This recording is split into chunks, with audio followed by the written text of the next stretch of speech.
Olá, eu sou a professora Daniela Vitor e hoje vamos falar sobre classes de palavras, preposições.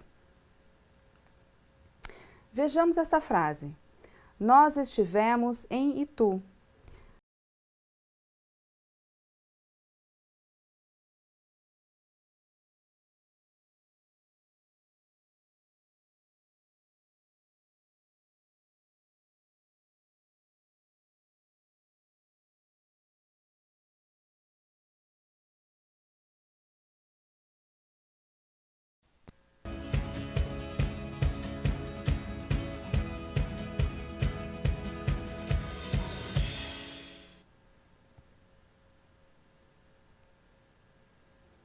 Olá, eu sou a professora Daniela Vitor e hoje vamos falar sobre classes de palavras, preposições. Vejamos essa frase. Nós estivemos em Itu. Vocês percebem que a palavra em liga as palavras da oração numa relação de dependência? Pois bem, essa função de conectar as palavras é a função das preposições. E isso estabelece sempre relações de lugar, de causa, fim, modo, posse, etc. Vamos relembrar algumas preposições? As principais são a, ante, após, até, com, contra, de, desde, em, entre, para, perante, por, sem, sob, sobre e atrás. Lembrando que eu disse que essas são as principais, mas nós temos muitas outras. Então vejamos o quadrinho do famoso Garfield. É muita areia para o meu caminhãozinho. Com certeza. Humildade não funciona. Com certeza. Vocês conseguem identificar as preposições que aparecem nesse quadrinho? Vamos voltar um pouquinho. No primeiro quadro, nós temos aqui a palavra pro, que é a contração de para, o. E nós temos também, que destaca então a preposição para. No segundo e no terceiro quadro, nós identificamos a palavra com. Então, aqui no com certeza. E aí a gente já vai falar mais para frente, mas já posso adiantar para vocês. Então, esse com certeza, que é uma locução adverbial, né? Agora vejamos o poema do João Cabral de Melo Neto, chamado Falar com as Coisas. As coisas, por detrás de nós, exigem. Falemos com elas, mesmo quando nosso discurso não consiga ser falar delas. Dizem, falar sem coisas é comprar o que seja sem moeda. É sem fundos falar com cheques, em líquida, informe diarreia. Vocês percebem que as palavras grifadas atuam como conectivos entre os termos de uma oração? Ou seja, ligam as orações e os termos? Pois bem, essas palavras grifadas são exemplos de preposições. Então, vamos voltar aqui para ver quais são elas. Por detrás de, com, sem novamente, com, sem e líquida. E em, líquida, desculpa, não líquida, em, né, que vem antes de líquida. E então, essas preposições nesse poema estão expressando aí sentidos de posição, companhia, modo. Então, como você estudou a respeito de locuções adjetivas, nós temos também as locuções adverbiais. E existem também as locuções prepositivas, ou seja, duas ou mais palavras que juntas têm a função de preposição. Vamos ver alguns exemplos. Abaixo de, acerca de, acima de, ao lado de, a respeito de acordo com, dentro de, embaixo de, em cima de, em frente a, em redor de, graças a, junto de, perto de, por causa de, por cima de e por trás de. Lembrando também que nós vimos algumas locuções prepositivas, temos muitas outras. Essas são as principais, as que a gente mais usa no dia a dia, ok? Vamos ver agora um pouquinho sobre regência verbal e preposições. Observe os exemplos abaixo. Vamos ver essa frase. Essa é a informação que todos precisavam.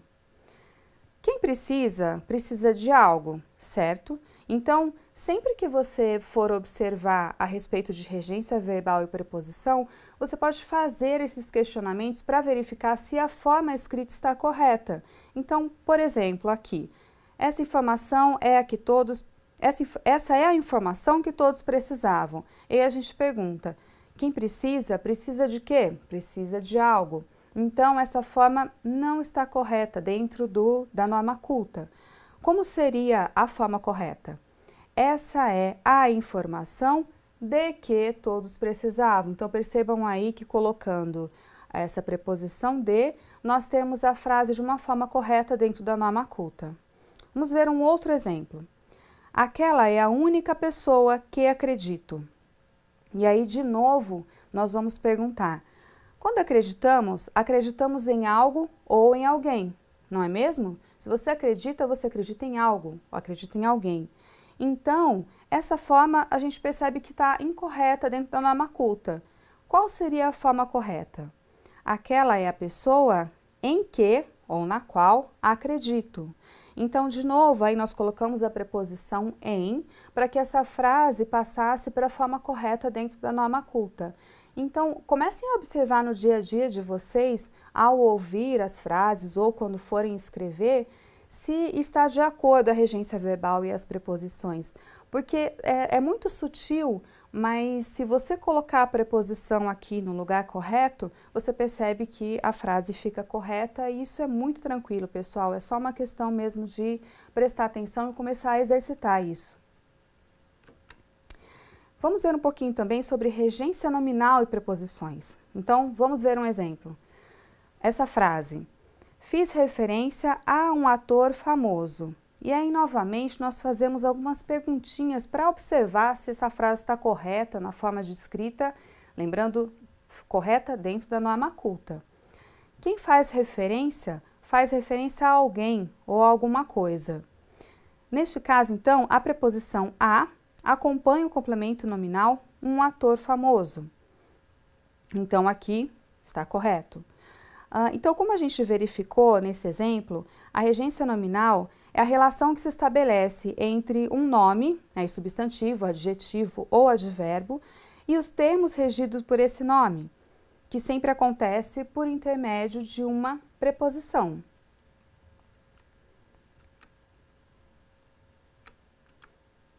Então, nós vimos sobre as preposições, o que significa, quais são as mais utilizadas, sobre locuções prepositivas, a relação de regência nominal e preposição, regência verbal e preposição, e vimos também como é simples utilizar isso no nosso dia a dia de uma forma correta dentro da norma culta, que é só você prestar um pouquinho de atenção e lembrar daquilo que a gente conversou aqui, de onde colocar a preposição, fazer aquelas perguntinhas. E é isso, pessoal. Até a próxima. Muito obrigada.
Olá, eu sou a professora Daniela Vitor e agora vamos falar sobre classes de palavras, conjunções. Vamos observar esse quadrinho. Mãe, mãe, um cachorrão me derrubou e roubou o Haroldo. Eu tentei pegar ele, mas não conseguiu. Agora eu perdi meu melhor amigo. Bem, Calvin, se você não carregasse esse tigre para tudo quanto é canto, esse tipo de coisa não aconteceria. Não há nenhum problema tão terrível que você não possa adicionar um pouco de culpa e tornar ele pior ainda. Então, só para atentar uma coisa aqui, a gente tem que lembrar nesse quadrinho que é a fala de uma criança, ok? Então, o segundo quadro, vocês podem perceber que a fala da criança, tanto do segundo como do último, eles não estão dentro da norma culta. Só essa observação para não ficar estranho, tá? Então, eu tentei pegar ele, seria eu tentei pegá-lo. Mas não conseguiu, seria mas não consegui. Agora eu pedi meu melhor amigo, ok. No último quadro, não há nenhum problema tão terrível que você não possa adicionar um pouco de culpa e tornar ele pior ainda. Seria na norma culta e torná-lo ainda pior, ok? Então, vamos lá. As palavras e no primeiro quadro, mas no segundo e se no terceiro, vou mostrar para vocês. Então, aqui, e. Opa.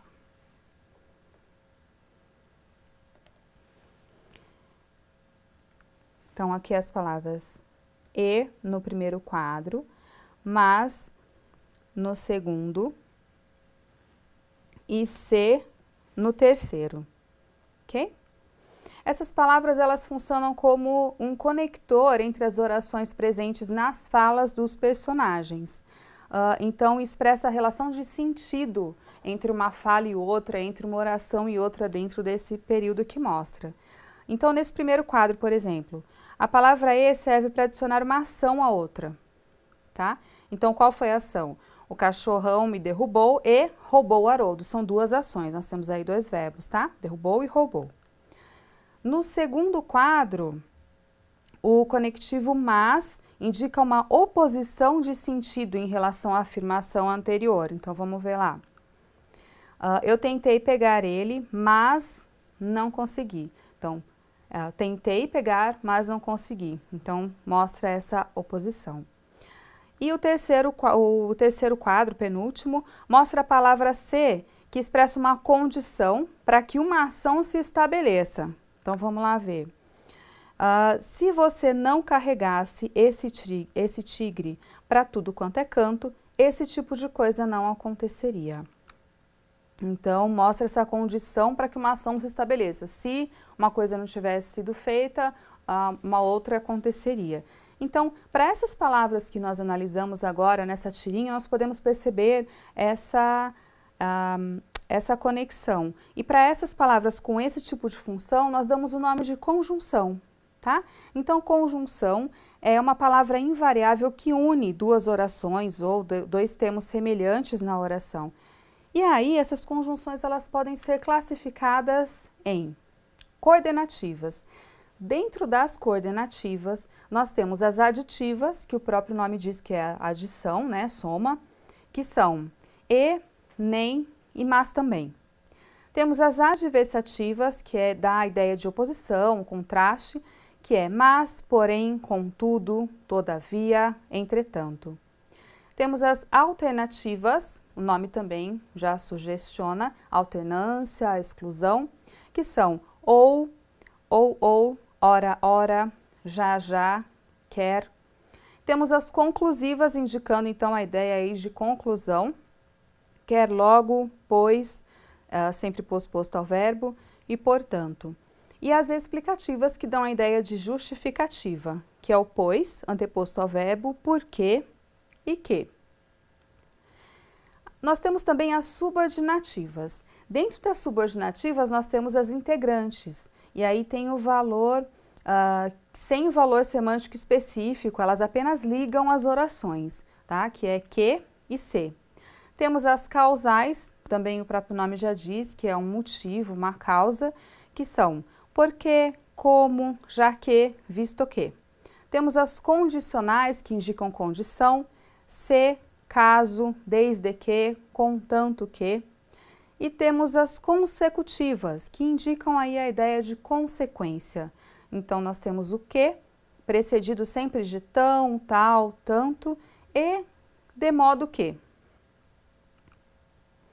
Continuando aí as subordinativas, nós temos as comparativas, que expressam ideia de comparação, como que, precedido de mais ou menos, assim como temos as conformativas, que expressam a ideia de conformidade, então, como, conforme, segundo. Temos as concessivas, com ideia de concessão, embora, se bem que, mesmo que, ainda que. Temos as temporais, que o próprio nome já diz, indica a ideia de tempo, quando, assim que, antes que, depois que.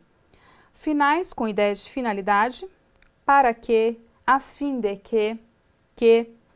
E as proporcionais com ideias de proporção. Então, à medida que, a proporção que, lembrando que esse A é craseado, ok? Então, nós temos a locução conjuntiva. É um grupo de palavras que tem o mesmo valor da conjunção. E elas podem, inclusive, ser confundidas com conjunções. Então, elas têm um grupo de duas ou mais palavras que elas juntas têm a ideia de conjunção. Não são, nem todas são conjunções, mas elas juntas dão a ideia de conjunção, por isso o nome locução conjuntiva, tá? Então, são elas: se bem que, no entanto, por mais que, por menos que, uma vez que. Lembrando que as conjunções coordenativas dão nome às orações do período composto por coordenação. Isso é bem tranquilo da gente perceber. Coordenativas, período composto por coordenação. Logo, as conjunções subordinativas dão nome às orações do período composto por subordinação. Então, também tranquilo. Conjunções subordinativas, período composto por subordinação. Então, é isso. Nós vimos a respeito das conjunções, como elas funcionam, como são utilizadas, quais são as mais comuns e como são classificadas, ok? Então, muito obrigada e até a próxima!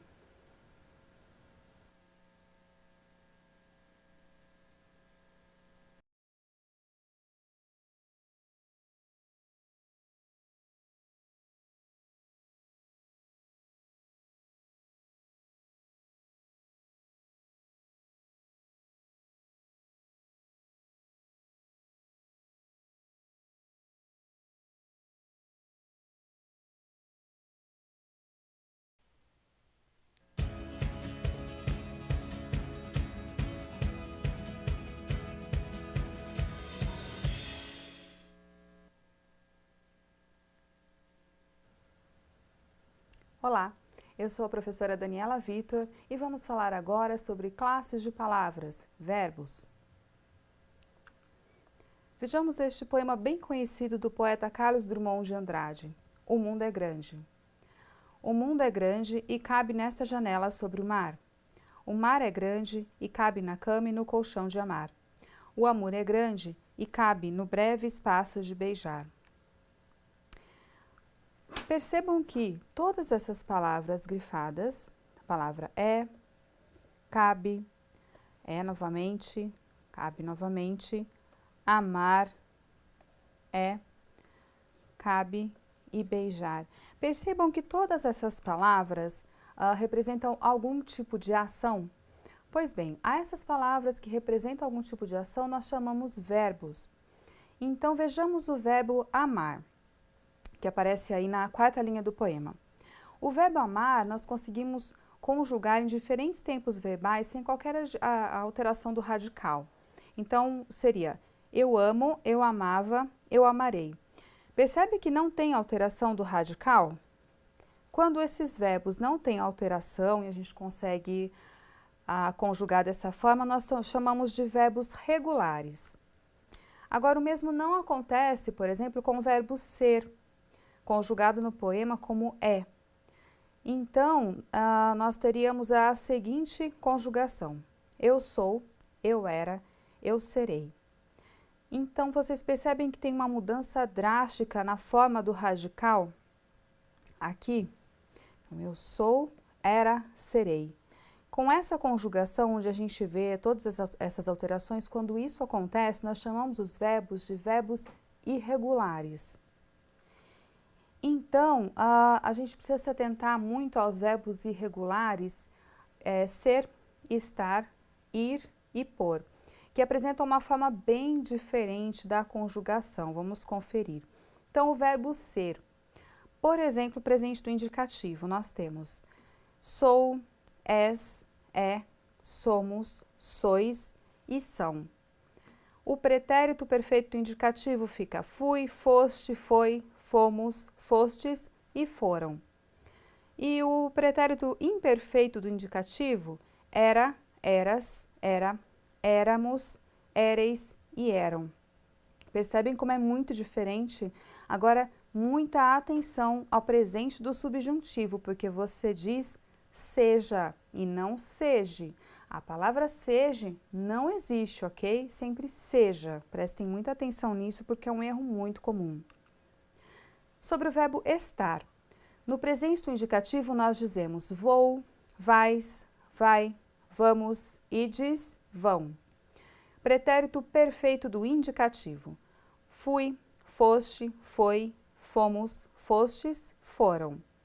E o pretérito imperfeito do indicativo, ia, ias, ia, íamos, ieis, iam. E preste muita atenção aí ao futuro do subjuntivo, porque o correto é quando eu estiver ou quando ele estiver. Você jamais vai dizer quando eu estar ou quando ele estar, ok? Essa conjugação dessa forma ela não existe. Então, também vou dizer para vocês uns erros bem comuns, tanto na fala como na escrita, para vocês se atentarem. Sobre o verbo ir. Então, nós temos ali no presente o indicativo. Vou, vais, vai, vamos, ides, vão. Pretérito perfeito do indicativo. Fui, foste, foi, fomos, fostes, foram. E o imperfeito do indicativo. Ia, ias, ia, íamos, ieis, iam. Então, muita atenção aqui também. Não diga quando eu ir ou quando ele ir, mas sim quando eu for ou quando ele for. Isso para o futuro do subjuntivo. Então, sempre lembrando que trata-se de um verbo irregular, tá? Agora, o verbo por. Então, no presente do indicativo, nós temos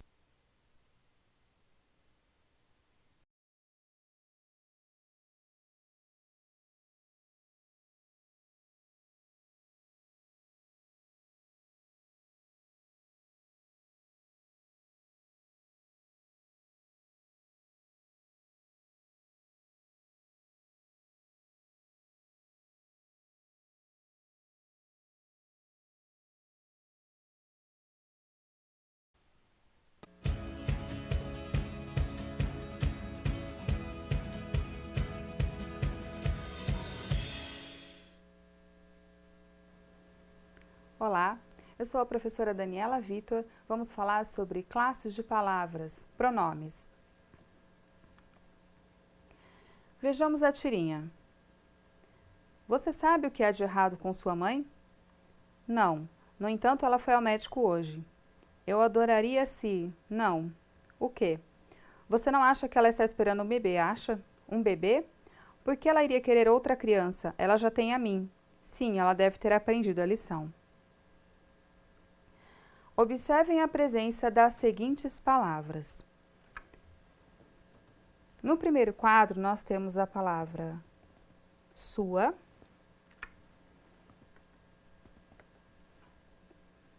E temos a palavra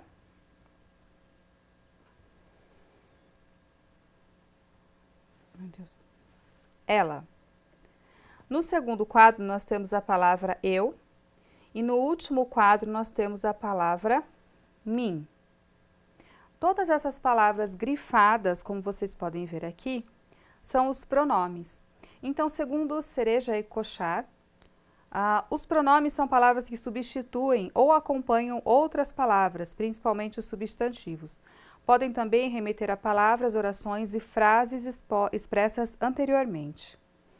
Então, os pronomes podem ser classificados em pronomes pessoais, que são aqueles que indicam as três pessoas do discurso. Então, vamos ver quais são. Nós temos aí os variáveis, e aí no masculino nós temos, vou dizer para vocês, primeira pessoa singular e plural. Então, primeira pessoa, este, estes. Segunda pessoa, esse, esses. Terceira pessoa, aquele, aqueles. No feminino, nós temos para a primeira pessoa, esta, estas.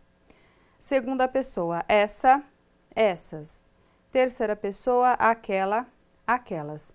E temos também os invariáveis, que são isto, isso e aquilo. Temos também os pronomes possessivos, que, como o próprio nome já diz, acompanham os substantivos e indicam posse. Então, vejamos esta tirinha do Garfield. 1 centavo pelos seus pensamentos. Garfield, eu estava pensando, se nossas orelhas fossem nos sovacos, teríamos que levantar nossos braços para ouvir as pessoas falarem? R$1 se você parar de pensar. Então, nessa tirinha de humor, nós temos aqui os pronomes possessivos. No primeiro quadro, seus. Segundo quadro, nossas. Terceiro quadro, nossos, que são palavras que indicam posse. Vejamos a respeito dos pronomes demonstrativos.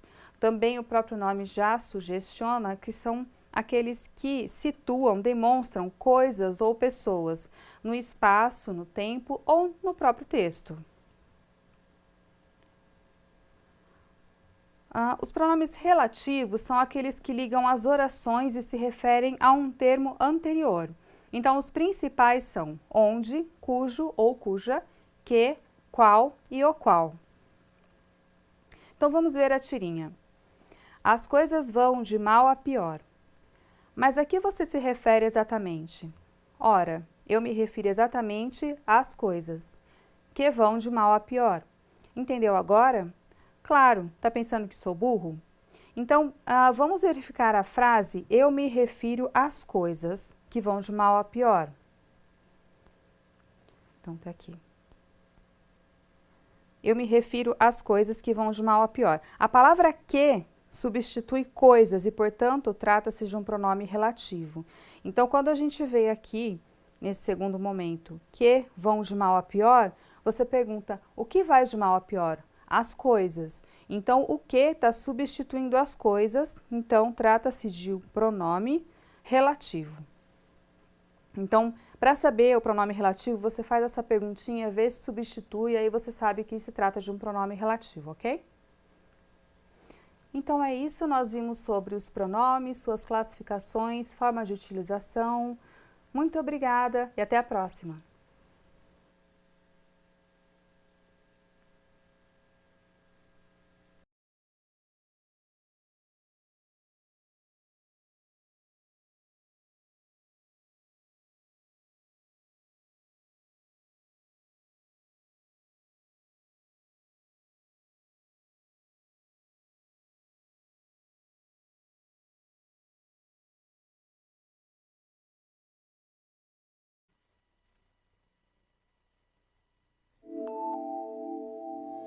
Recentemente eu comecei a trabalhar como DevOps e fui incumbido de uma tarefa bem interessante: criar um ambiente mais enxuto, isso é, mais barato e que não precisasse de muito espaço físico. E a primeira coisa que pensei foi em virtualização para diminuir os gastos com hardware, já que com a virtualização eu poderia otimizar recursos como a memória RAM e o processador, criando máquinas virtuais. A criação das chamadas máquinas virtuais possibilita até mesmo que sejam construídas estruturas lógicas de rede, que por sua vez funcionam sobre uma rede física. Além disso, é possível criar máquinas com sistemas operacionais diferentes do instalado na máquina física. Assim, podem-se ter sistemas Linux e FreeBSD rodando dentro de uma máquina física com Windows Server, por exemplo. É importante lembrar que a virtualização pode ser dividida em 3 partes, sendo o hospedeiro, o convidado e camada de virtualização. O hospedeiro é a máquina física onde estão as máquinas virtuais. As máquinas virtuais são os convidados, e a camada de virtualização é o software que permite a criação dos convidados sobre o sistema hospedeiro. Mas atualmente a virtualização com máquinas virtuais tem dividido os holofotes com um novo método, a chamada virtualização baseada em containers, que trabalham dando suporte para o funcionamento de aplicações. A maior vantagem da virtualização baseada em container é que com ela não é preciso criar uma máquina virtual inteira para que uma aplicação seja executada. Com os containers, é possível que todas as bibliotecas que a aplicação necessita para funcionar estejam disponíveis dentro do próprio container. Outra grande vantagem dos containers sobre as máquinas virtuais é que nos containers não é necessário instalar um sistema operacional, podendo ser utilizadas as bibliotecas do próprio sistema hospedeiro. Por conta disso, esse método tem um consumo de recursos como processador, memória e disco bem menor do que o de máquinas virtuais criadas em VMware ou VirtualBox, por exemplo. Mas assim como acontece com as máquinas virtuais, os containers também precisam de uma interface de virtualização, que nesse caso são chamados Container Engines, e um dos mais utilizados é o Docker. O Docker possui uma instalação e configuração mais simples do que outras implementações, além de ter nativamente uma ferramenta de gerenciamento de containers, chamada Swarm. Olha, esse tipo de tecnologia tem crescido tanto que se eu fosse você, corria agora mesmo para pesquisar mais sobre esse assunto. Eu vou ficando por aqui. Bons estudos e até uma próxima!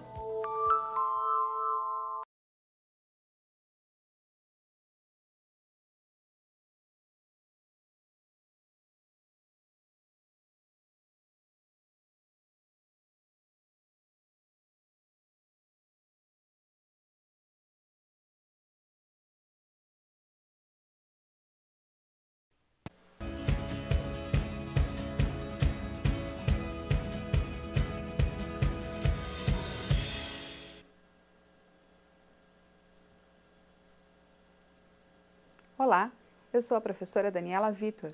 Vejamos então sobre ortografia, o novo acordo ortográfico da língua portuguesa. Vejamos essa tirinha. Vejamos o que mais muda nesse acordo. Acento agudo. Desaparece nos ditongos abertos ei e oi das palavras paroxítonas. Certo, certo, a regra parece bem simples. Só falta eu achar aqui nessa jossa que diacho significa isso de ditongo e paroxítona. Então, os ditongos abertos ei e oi não são mais acentuados em palavras paroxítonas. Então, antes do acordo, nós escrevemos as seguintes palavras com acento: assembleia, ideia, asteroide, colmeia, coreia, paranoia, jiboia, apoio e heróico. Todas essas palavras que eu li agora para vocês são exemplos de palavras com os ditongos abertos que depois do acordo, novo acordo ortográfico, nós não acentuamos mais. Então, todas elas perdem o acento. Atenção, porque nos ditongos abertos oi, el e ei, de palavras oxítonas e monossílabas, o acento continua, que é o caso de herói, dói, papéis, chapéu, réu e céu. Então, muita atenção para esses casos, porque são exceções, ok? Sobre os hiatos, vejamos esta tira. Circunflexo. Não será mais usado nas palavras terminadas em hiato. Exemplo, vou, com acento, passa a ser voo, sem acento. Não acredito. Tiraram o chapeuzinho do voo. Perdeu a beleza, perdeu a poesia. Palavra bela está em pranto. O acento que pairava sobre ela bateu asas. Não alçou voo, com acento, mas sim voo, sem acento, sem o mesmo encanto. Enjoo também perdeu o acento. Então, assim como a palavra enjoo, mencionada pelo personagem, perdeu o acento, vejamos outros casos. Então, o primeiro O do hiato o perdeu o acento, que é o caso para as palavras abençoo, enjoo, vou e perdoo, que depois do novo acordo ortográfico perderam esse acento circunflexo e aí vocês podem ver a grafia que agora sem acento então aqui. Ok? Esta agora é a forma correta de escrita. O primeiro E do hiato EE perdeu também o acento. Então, antes nós tínhamos as palavras creem, leem, vêm, descreem, releem e revêm, com acento circunflexo no primeiro E.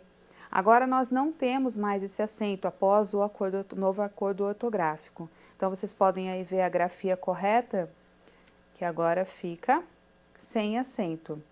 Pronúncia é a mesma, a única coisa é que cai o acento agora. Então, muita atenção para essas novas regras.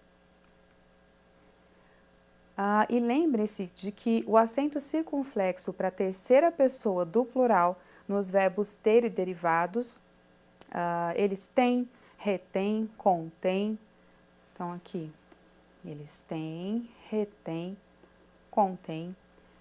E o verbo vir e derivados, eles vêm, advém e etc. Este acento permanece. Então, é preciso que vocês fiquem muito atentos às regras do novo acordo ortográfico e às exceções presentes nessas regras, ok? Então, também permanece o acento agudo para a terceira pessoa do singular para derivados do verbo ter, como conter. Então, ele contém, então fica o acento. Mantém, ele mantém. E reter, ele retém.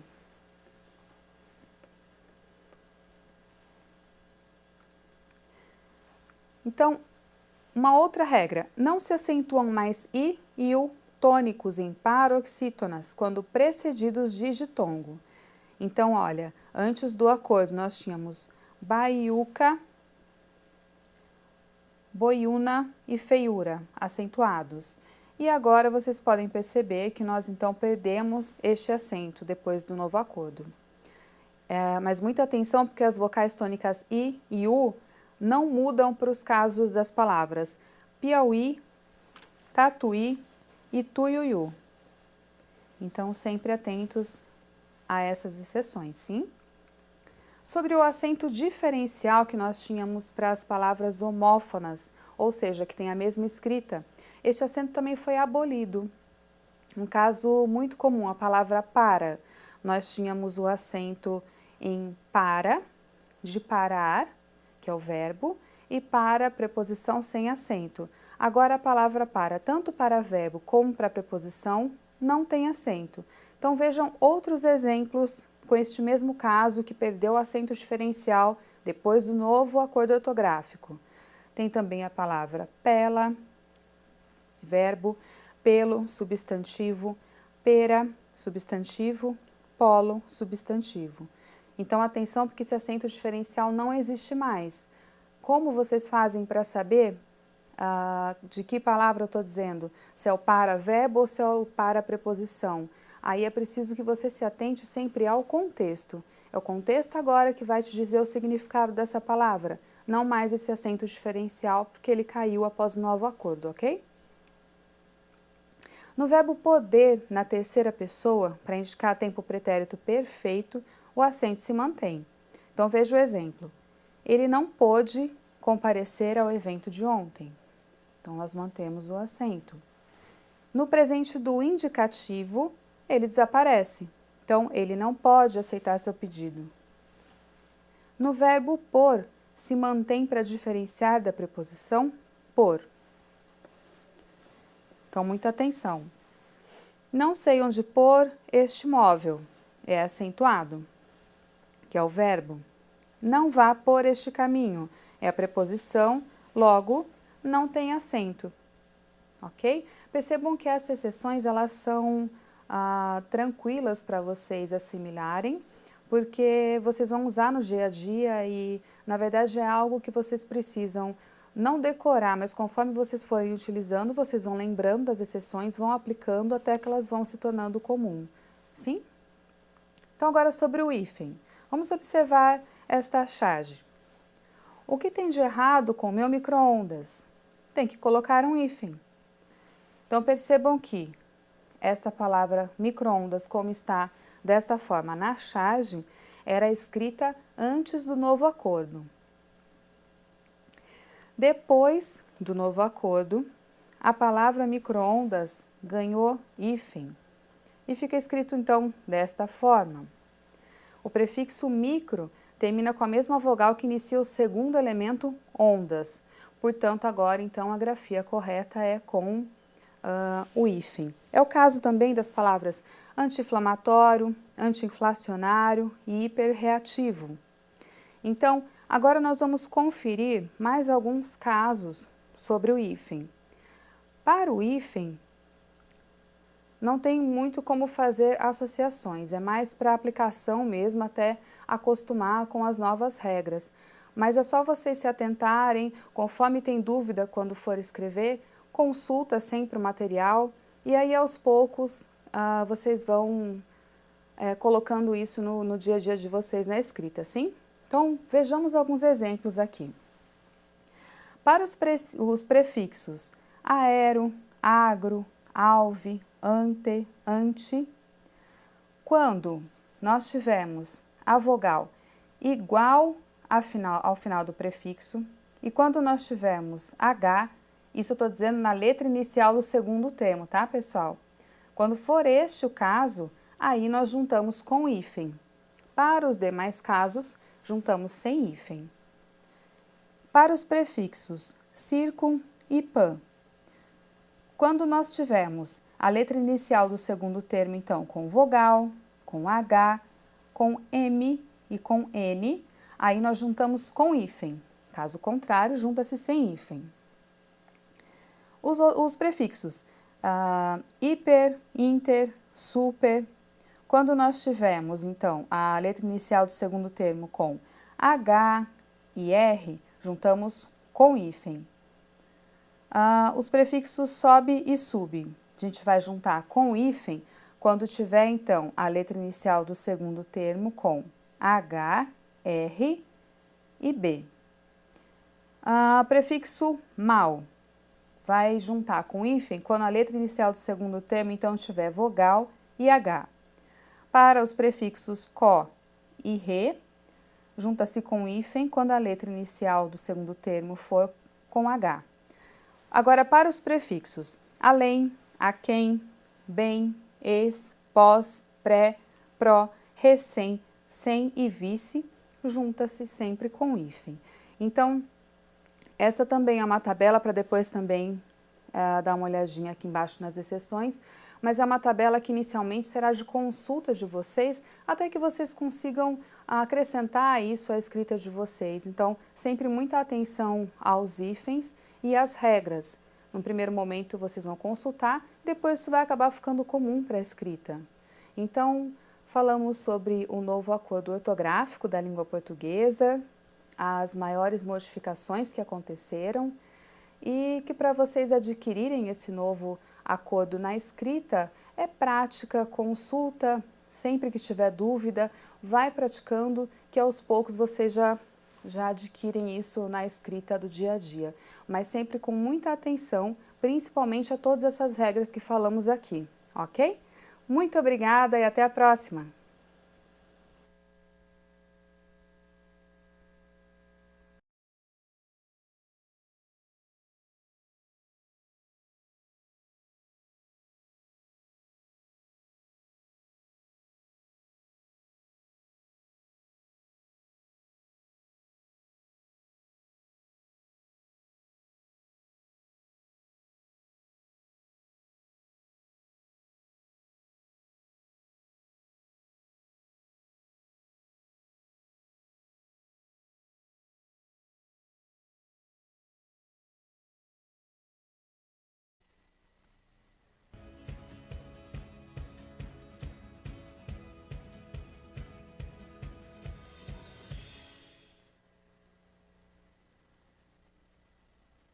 Olá, eu sou a professora Daniela Vitor. Vamos falar sobre relações de sentido entre palavras. Vejamos esta charge. Seu político. E aí, de acordo com a situação da política atual no Brasil, não é difícil de percebermos que aqui a palavra político foi utilizada de uma forma pejorativa. Ou seja, o autor da charge quis que essa palavra tivesse o mesmo significado de desonesto, ladrão, mentiroso. Então, quando nós temos uma palavra que pode substituir a outra, dizemos que são palavras sinônimas. Então, são sinônimos. Quando nós temos essa relação de duas palavras, de palavras sinônimas, nós dizemos que temos a relação de sinonímia, que é o nome que se dá, então, a essa relação de semelhança de sentidos entre as palavras e expressões. Antonímia. Vejamos o quadro ao lado. O que você faz na vida? Sou Robin Hood. Roubo dos ricos e dou para os pobres. Se dá tudo para os pobres, você vive de quê? Tiro 20% de comissão. Então, Neste quadro, neste quadrinho, observe que no primeiro quadro nós temos a frase: roubo dos ricos e dou para os pobres. Aqui. Percebe como são contrárias as palavras ricos e pobres? Então, quando nós temos palavras de sentidos contrários, de sentidos opostos, nós dizemos que são antônimos. E quando nós temos a relação entre essas palavras acontecendo, nós dizemos que está acontecendo então a antonímia. Agora vejamos sobre hiperonímia e hiponímia. Vejamos um trecho da música Tropicana, Morena Tropicana, de Alceu Valença. Da manga rosa, quero o gosto e o sumo, melão maduro, saputi e juá, jabuticaba, teu olhar noturno, beijo travoso de um bucajá. Percebam, que todas essas palavras grifadas são nomes de frutas, ok?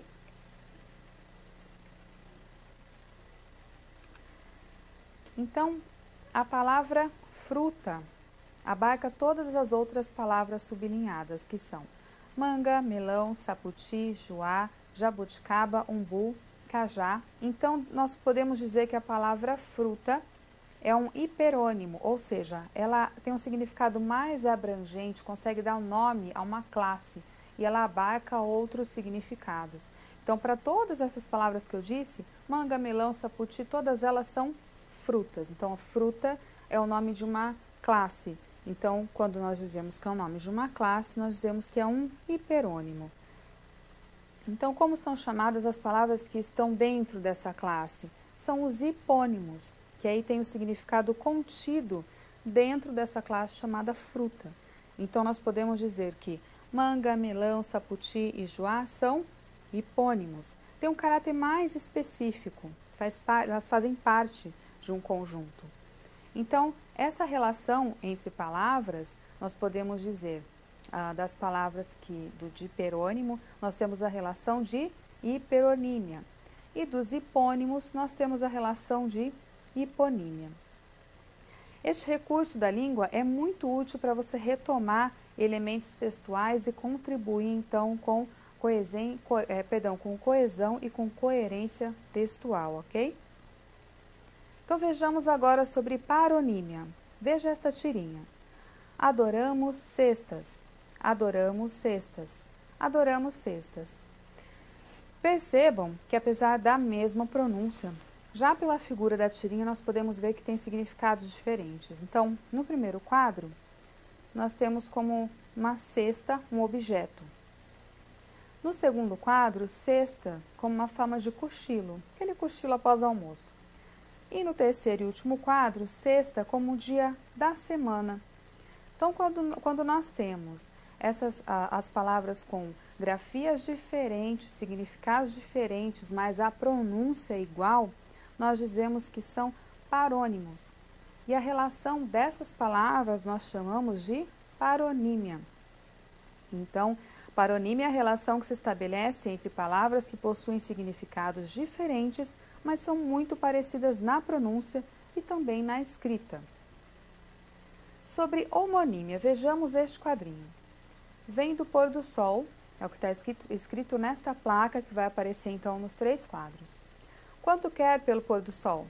Não está à venda, estou vendo o pôr do sol. Aproveite para ver também.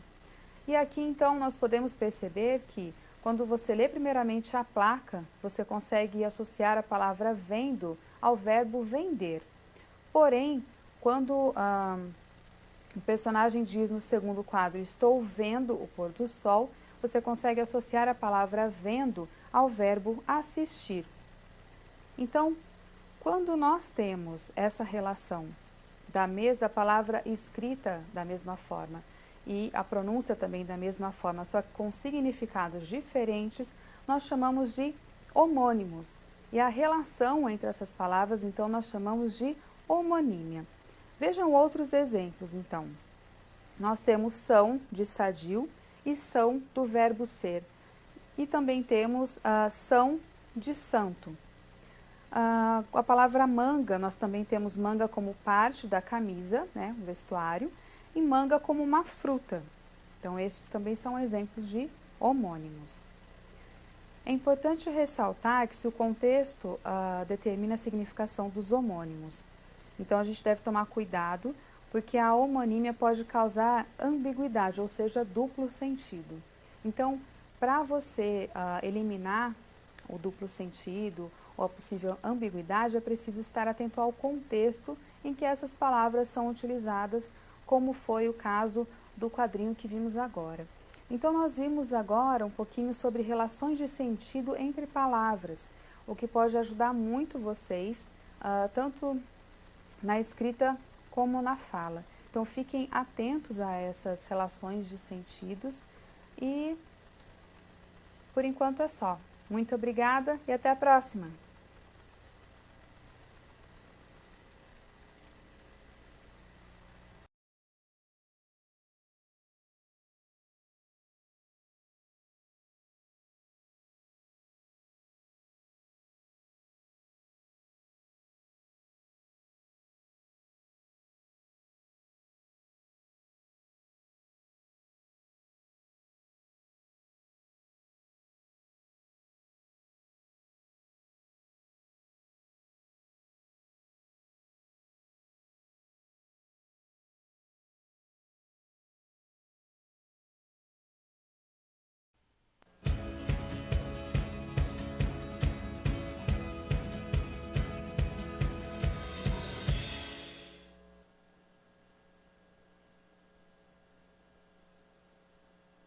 Olá, eu sou a professora Daniela Vitor. Vamos falar sobre as principais dificuldades da língua portuguesa. Vejamos sobre o uso das expressões mal com L e mal com U. Observe essa tirinha. Por que você empurrou o seu irmãozinho? É que meu anjo bom é parecido com meu anjo mau. Então, observem já a utilização aqui das palavras bom e mal com U. Então, bom é o contrário de mal com U e bem o contrário de mal com L. Mal com U é um adjetivo que significa ruim, de má índole, e é o oposto de bom, que é a forma feminina, então, de má. Vejamos outros exemplos. Ele não é mau sujeito. Ele não é um bom sujeito. Trata-se de um mau professor. Trata-se de um bom professor. Era um lobo mau, era um lobo bom. Agora vejamos esta outra tirinha. A vida é uma eterna batalha entre o certo e o errado, o bem e o mal. Pão de queijo e dietas. Então, aqui no segundo quadro, nós podemos ver bem e mal com L. Então, perceba que bem é o oposto de mal com L, que pode ser, o mal aí com L pode ser considerado advérbio ou substantivo. Como advérbio, que é o uso que aconteceu nessa tirinha, significa então de forma errada, desagradável, irregular, que é o oposto de bem. Agora vejamos outros exemplos então da utilização de mal com L. Ela estava passando mal. E aí o oposto seria ela estava passando bem. Além disso, mal, como substantivo, também pode significar doença, moléstia ou algo prejudicial. Como, por exemplo, o mal da febre amarela não voltará. E aí nós estamos falando então sobre o mal da febre amarela como uma doença. E um outro exemplo, o mal é que não se toma qualquer atitude. Então aqui o mal como algo prejudicial. Ainda pode significar também um conceito moral ligado à ideia de maldade. Então veja o exemplo, o mal não compensa. E todos esses a gente está dizendo que continua com o oposto de bem, ok? Sobre mais e mas. Então vejamos essa tirinha. Em terra de barata, quem tem um chinelo é rei. Mais vale uma naftalina na mão que duas rolando. Não suporto filosofia barata. Então vejamos aqui no segundo quadro a palavra mais. Então essa palavra aparece com valores de intensidade. Então mais é pronome ou advérbio de intensidade e oposto a menos. Aqui no caso como advérbio de intensidade na tirinha. Vejamos outros exemplos. Ela sempre foi quem mais tentou, mas não conseguiu. é um dos países mais miseráveis do mundo. Então, aqui os dois exemplos, eles estão, o mais está como advérbio de intensidade. Agora vejamos esta outra tirinha. 7 e 7 são 14, com mais 7, 21. Tenho 7 namorados, mas não gosto de nenhum. Então, aqui no segundo quadro, nós temos a palavra mas. E aí, só voltando aqui, no primeiro nós temos a palavra mais, que aqui também é advérbio de intensidade, e percebam que na segunda nós temos a palavra mas. Aí a palavra mas é uma conjunção adversativa e tem o mesmo valor das palavras porém, contudo e entretanto. Então, a frase mas não gosto de nenhum, você poderia substituir por porém não gosto de nenhum, contudo não gosto de nenhum ou entretanto não gosto de nenhum. Então tem o mesmo valor dessas três palavras. Vejamos outros exemplos. Tentou pular, mas caiu. Era tarde, mas você poderia ter me ligado. Então aí também nós temos mas, que é a conjunção adversativa. Agora sobre o uso dos porquês. Então nós temos porquê junto, porquê separado, porquê junto e com acento circunflexo e porquê separado e com acento também. Então na tirinha, porquê é separado? Porquê não é junto. Mas por quê? O porquê eu não sei. E aí a utilização dos porquês para a pronúncia não faz a menor diferença, mas na escrita dá um nó na cabeça de todo mundo. Então vamos verificar como vocês farão para utilizar da forma correta segundo a norma culta, ok? Então, na tirinha nós temos essas quatro formas. Porquê, separado sem acento, separado com acento, junto sem acento e junto com acento. Então, nós temos aqui. Porquê.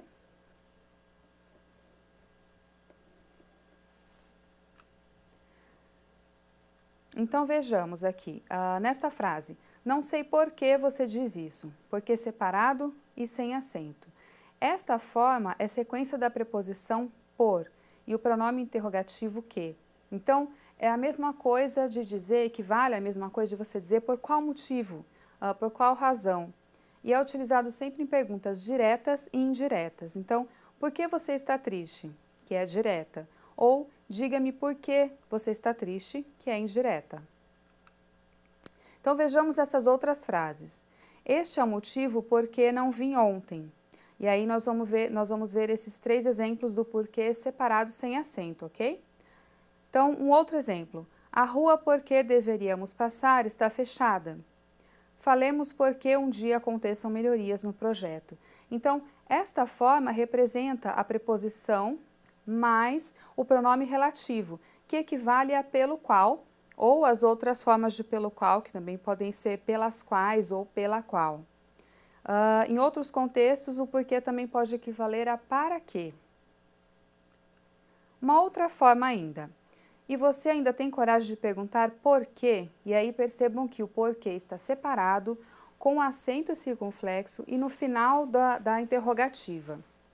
Então, esta forma de porquê é utilizada somente no final de uma frase antes de um ponto ou de reticências.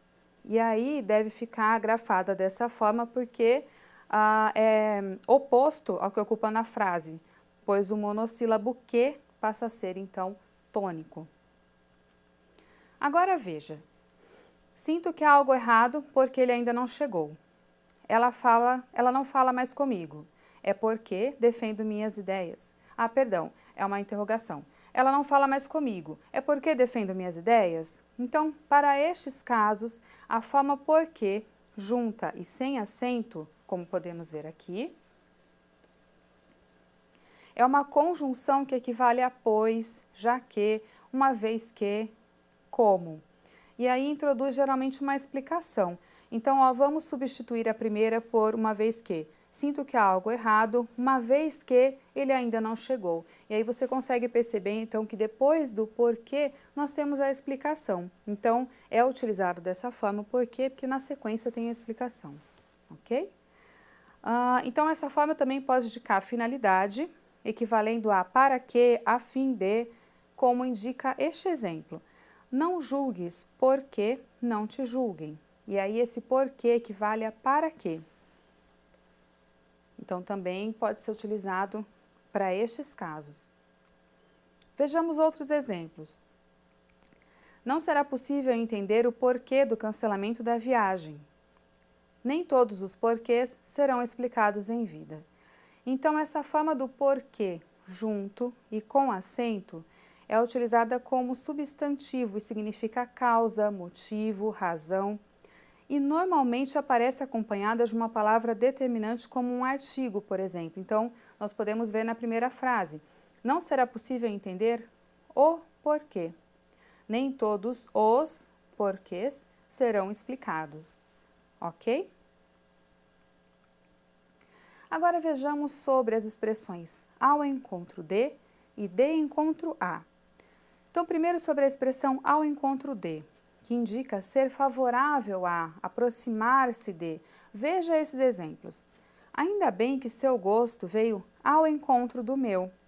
Podemos pedir o mesmo prato. Então, nós temos o mesmo gosto. É isso que significa aqui essa expressão. Uma outra frase. Quando o viu, correu ao seu encontro e o abraçou com carinho. Então, aqui com o sentido de aproximar-se, ao encontro. Foi ao encontro da pessoa. Sim? Agora, a expressão de encontro, já ao contrário da que a gente viu agora, indica oposição, colisão, choque. Vejamos esses exemplos. Como você quer minha ajuda se suas opiniões sempre vieram de encontro com as minhas? E aqui, então, nós podemos perceber que o de encontro significa que as suas opiniões são diferentes das minhas. Então, indica oposição. Então, suas opiniões são opostas às minhas. Então, de encontro é sempre nesse sentido, tá, pessoal? De oposição, de choque. Vamos ver outro exemplo. O carro foi de encontro ao muro, derrubando. Então, aqui nós temos com o sentido de colisão. Significa que o carro foi de encontro ao muro, o carro bateu no muro. E aí fica bem tranquilo, então, de vocês entenderem a diferença de utilização das expressões ao encontro de e de encontro a. Vejamos agora sobre a fim e a fim de. Veja essas frases. São pessoas afins. Escrito aqui, tudo junto, tá? Tiveram gostos afins na escolha dos móveis. Então, perceba que nem todos. Sim? Agora, a expressão de encontro, já ao contrário da que a gente viu agora, indica o bateu e a afinidade também. São ou a. Mas você tem outro. Essa frase tem outra. Então, expressões. Agora, como para escrever.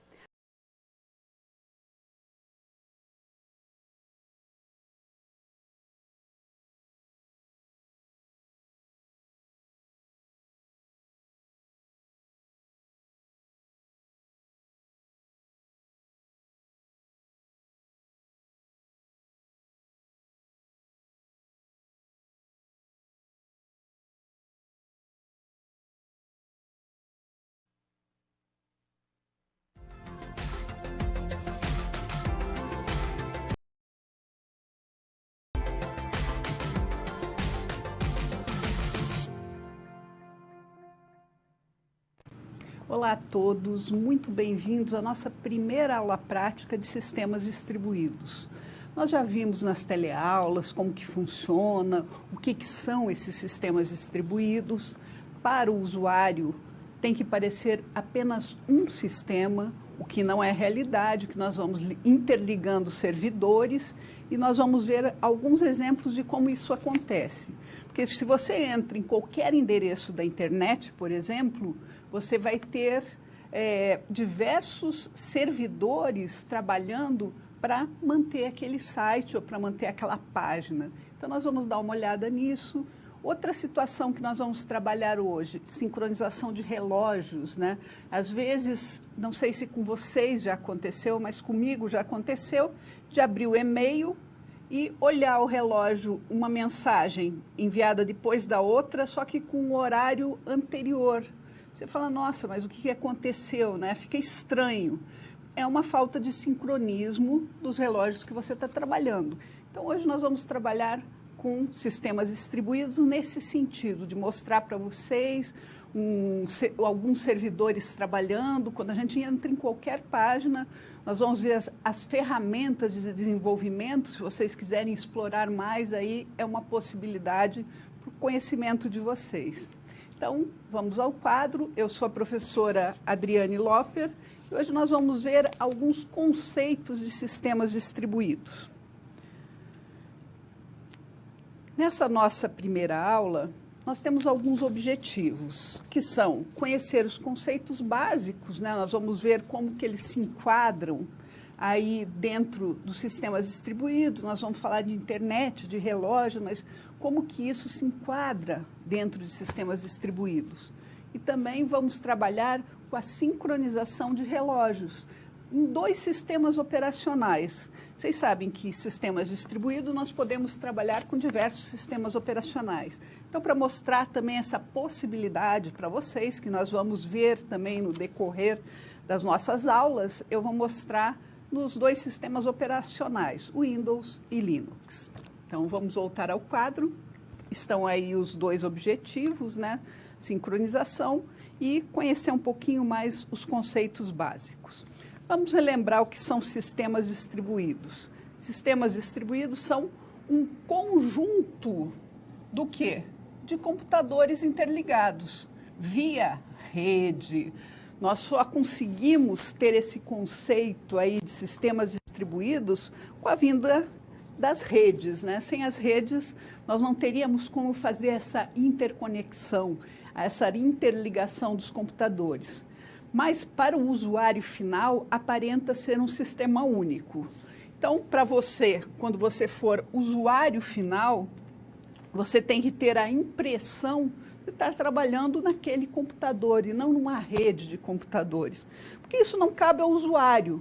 Então, cabe a nós proporcionar esta situação de ser um sistema único. Por exemplo, se 4 servidores armazenam informações e um falha, o usuário não percebe. Se não afetá-lo, né, ele não vai perceber, porque nós temos 4 servidores trabalhando e para que não ocorra nenhuma falha, né? Alguns aspectos dos sistemas distribuídos. Nós temos funcionamento independente, nós temos hardwares diversificados, nós temos esse middleware, que é importantíssimo, que é aquela camada entre o hardware e software. Por isso que nós conseguimos trabalhar com os mais diversos sistemas operacionais ou os mais diversos hardwares sem ter prejuízo nenhum. Você sabia que para o funcionamento correto de uma aplicação distribuída, os relógios de todas as máquinas devem estar sincronizados? Além disso, você já ouviu falar no servidor NTP, que serve como base para sincronizar os relógios das máquinas? Então, hoje nós vamos trabalhar um pouco com essa situação. Nós temos um servidor que foi feito exclusivamente para isso, para trabalhar com os relógios das máquinas, com a hora mundial. Então, tem padrões de horas, nós temos, e devemos segui-la. Então, para trabalharmos juntos, nós temos que ter essa sincronia, ok? Esse servidor é muito importante. Nós vamos ver um exemplo aqui do que nós usamos aqui no Brasil, né, para poder trabalhar um pouquinho mais com toda essa situação do sincronismo e ver que as máquinas, as mais diversas, os mais servidores, é claro, estão trabalhando em conjunto. É claro que nós não vamos ver fisicamente isso, mas nós vamos ver, por exemplo, ao abrir uma página, o que abre? De onde que vem aquela página? Ela simplesmente apareceu ali do nada? Não, não é bem assim. Ela tem diversos servidores abastecendo ela. Então, por isso que a internet aí é uma rede das redes e, às vezes, nós estamos trabalhando e nem temos noção. Até tem uma definição de sistemas distribuídos, quando uma máquina que você nunca ouviu falar causa um problema para você. Então, você está em sistemas distribuídos. É claro porque essa é uma brincadeira, né, quando se fala em sistemas distribuídos. Mas vamos lá ver na prática essas redes que se interconectam, esses diversos equipamentos, os mais distintos, os sistemas operacionais dos mais diversos. Vocês vão ver até hoje, eu tenho na minha máquina, uma máquina virtual rodando Linux, e eu rodo normalmente o Windows, né, para o meu dia a dia. Mas instalei uma máquina virtual para poder ter os dois sistemas e trabalhar ao mesmo tempo, sem ter que sair da máquina, voltar, chamar, reiniciar o computador. Não, eu posso trabalhar com tranquilidade através de uma máquina virtual na minha máquina com dois sistemas operacionais diferentes. Então, quando a gente está trabalhando em sistemas distribuídos, eu posso ter diversos sistemas operacionais, ok? Entre equipamentos, entre diversas situações. Mas nós podemos trabalhar, por quê? Porque nós temos aquela camada, aquele middleware de interpretação para podermos trabalhar com os mais diferentes equipamentos ou sistemas operacionais e todas as máquinas interconectadas trabalharem de forma rápida, que é o que nós desejamos. Ninguém tem paciência de ficar na internet e ficar esperando. Quando você entra em uma página, ninguém fica esperando minutos e minutos, porque nós não temos paciência. Se aquela página não abrir, nós fazemos o quê?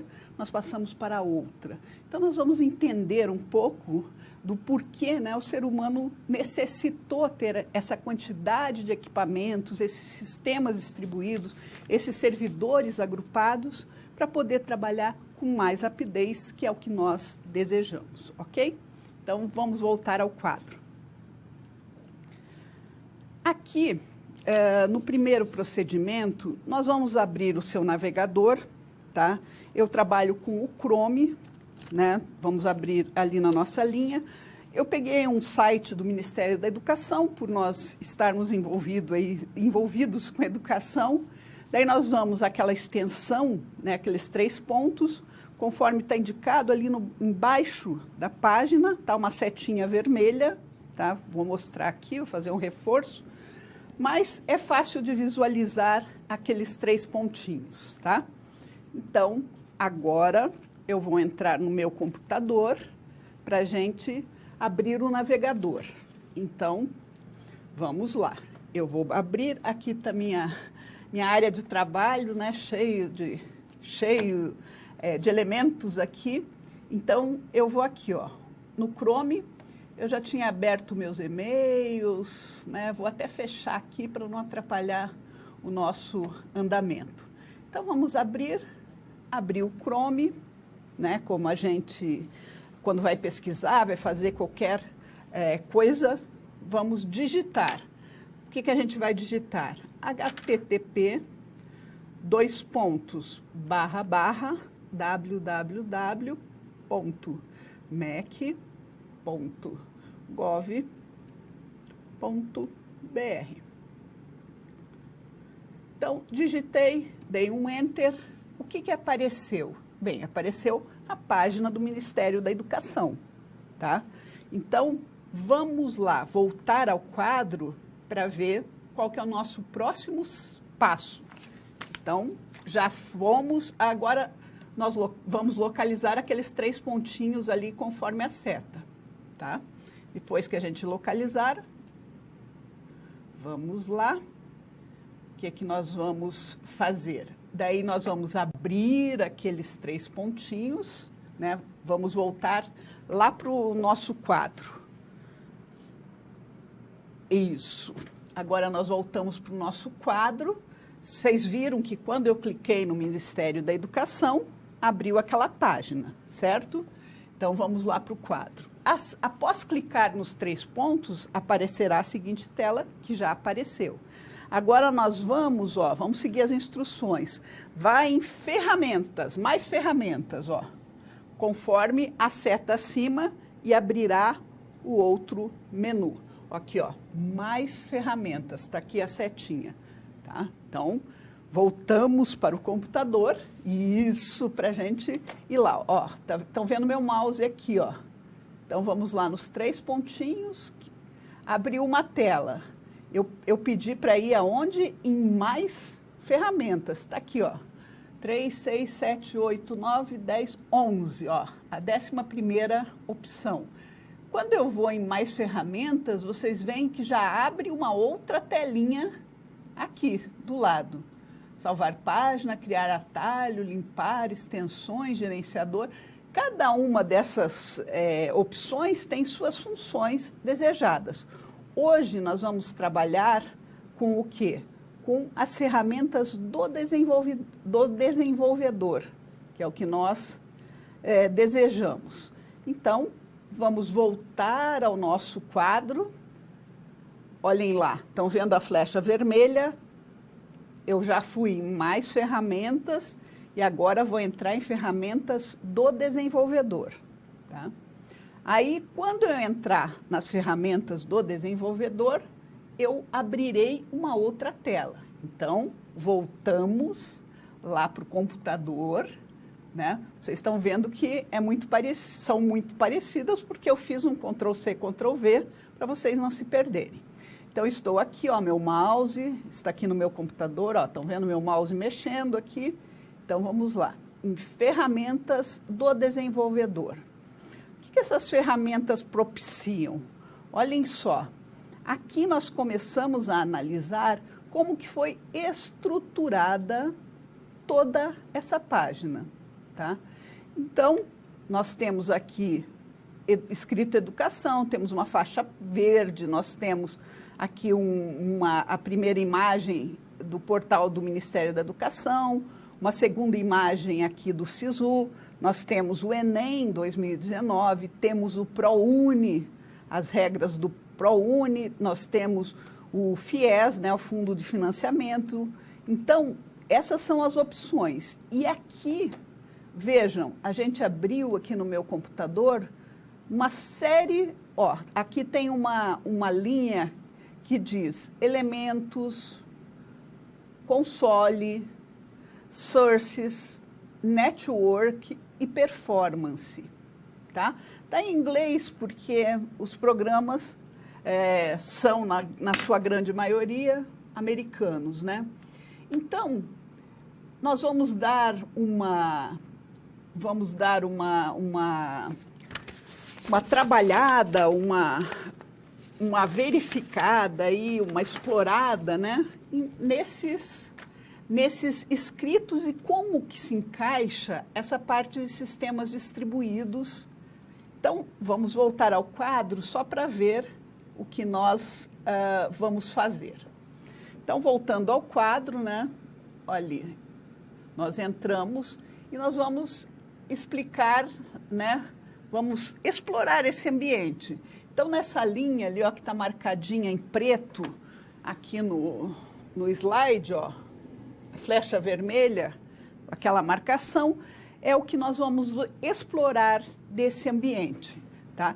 É claro que tem cursos para nós fazermos, para nós trabalharmos. Aí, o que a gente pode ver já, a princípio, que como que é composta uma página da internet que nós vamos trabalhar, tem algumas tecnologias, né?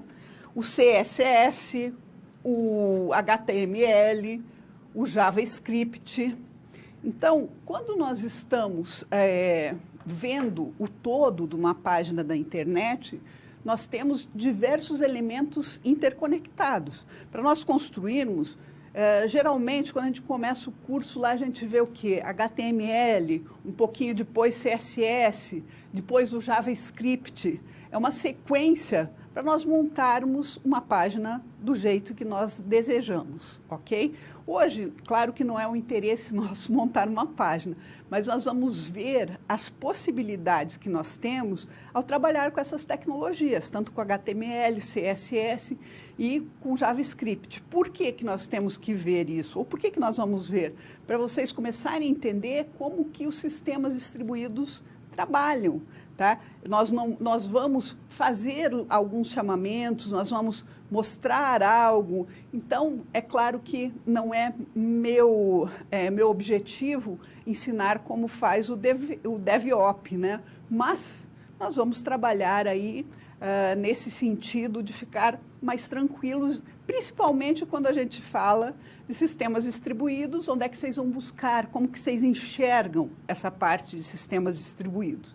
Saber a implementação, as linguagens, vocês sabem, mas vão ver como que isso se configura até para um usuário razoavelmente leigo. É claro que nós que tivemos já essa linguagem de marcação, já tivemos os frames, já tivemos programação, fica mais fácil de entender. Mas eu quero só mostrar até onde vai essa parte, principalmente sistemas distribuídos, quando a gente abre qualquer página da internet, ok?